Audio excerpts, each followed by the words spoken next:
Halo, perkenalkan nama saya Fadil Hidayat. Saya dari kelas L jurusan Filosofi. Pada kesempatan kali ini saya ingin menjelaskan tentang hak kekayaan intelektual yang mencakup hak cipta dan hak paten. HKI sendiri merupakan sebuah aspek krusial dalam dunia kreatif dan inovatif, mencakup hak cipta dan hak paten.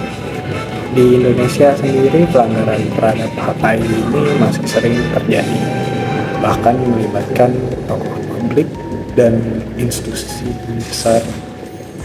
Dua kasus terkini yang dibuat adalah pelanggaran hak cipta oleh penyanyi atas nama Agnes Monica dan sengketa hak paten yang melibatkan Jacob Buswono. Kedua kasus ini menyoroti pentingnya pemahaman dan penegakan hukum terkait HKI.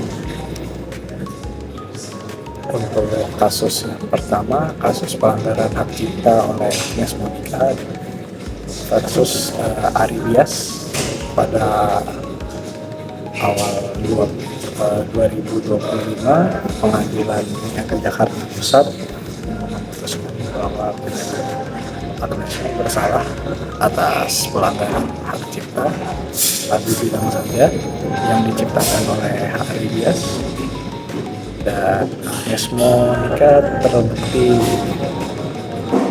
membawakan lagu tersebut dalam 3 konser di Surabaya, Jakarta, dan Bandung pada Mei 2023 tanpa seizin dari pencipta lagu, dan akibatnya ia diwajibkan untuk membayar ganti rugi sebesar 1,5 miliar rupiah dengan rincian 500 juta untuk setiap konser. Kasus ini juga menyoroti pentingnya penghargaan terhadap hak cipta dan perlunya izin resmi sebelum karyawan lain secara komersial. Dasar hukum yang digunakan dalam kasus ini adalah Pasal 9 UU Nomor 28 Tahun 2014 tentang hak cipta. Lalu ada Pasal 113 Ayat 2 UU Hak Cipta yang mengatur sanksi pidana bagi pelanggar hak cipta yang mengakibatkan kerugian ekonomi. Dan untuk kasus sengketa hak paten Jacob Buswono versus Kasim Taringan dan DJKI, kasus lain yang menarik perhatian adalah sengketa hak paten yang melibatkan Jacob Buswono. Jacob menggugat Kasim Taringan, VB Vince Boni, dan DJKI atas dugaan pelanggaran terhadap karya tulisnya berjudul hologramisasi atau kinogramisasi Bita Cukai Tembakau Rokok. Ia menuduh pihak tergugat telah memodifikasi dan menggunakan karyanya tanpa izin.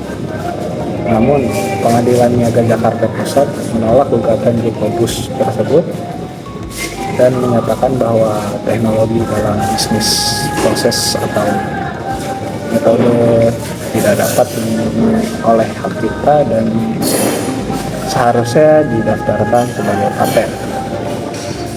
Mahkamah Agung juga menolak permohonan kasasi Jacobus, menilai bahwa gugatan tersebut tidak jelas dan tidak dapat diterima. Kasus ini pun menekankan pentingnya pemahaman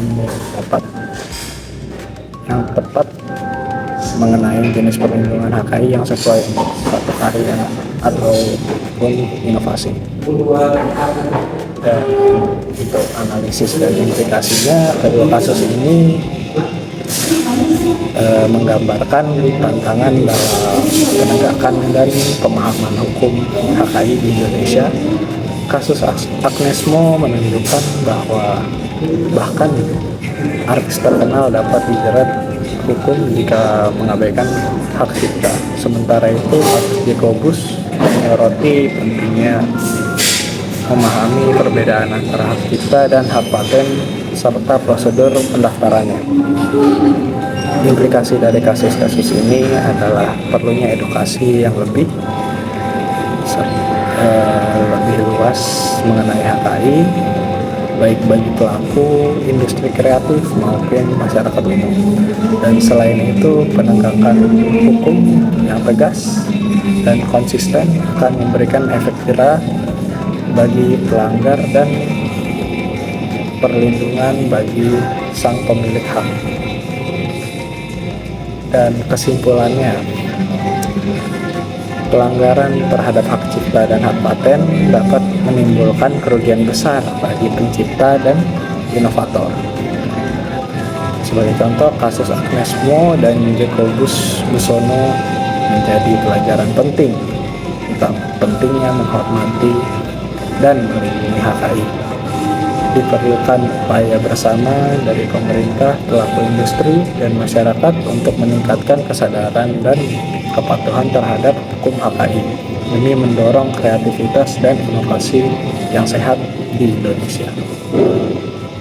Sekian dari saya, terima kasih.